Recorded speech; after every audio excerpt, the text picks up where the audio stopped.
Here we are separating Prairie Dropseed on the open spiral separator.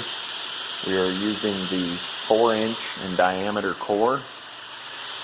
This unit has both a 3-inch and a 4-inch core. It's contaminated with a lot of foxtail. The foxtail is coming out here in the non-round discharge, and the good seed is coming out over here on the round discharge.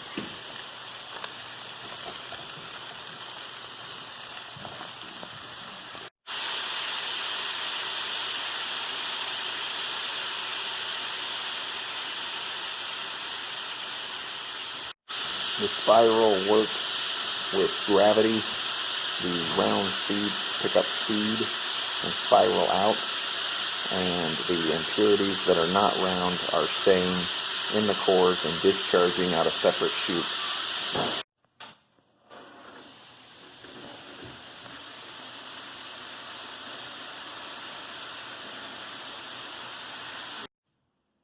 Okay, we will go over the results of the test.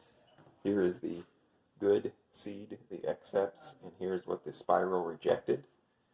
You can see there's a lot of holes in there, empty seed, and also your foxtails. The foxtails are hard to spot.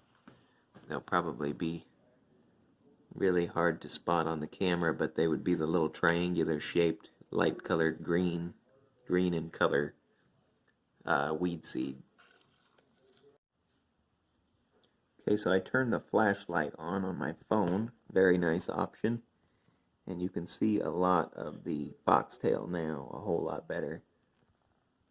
Definitely a lot of foxtail contamination in this sample, and it removed it. It done a very nice job removing it.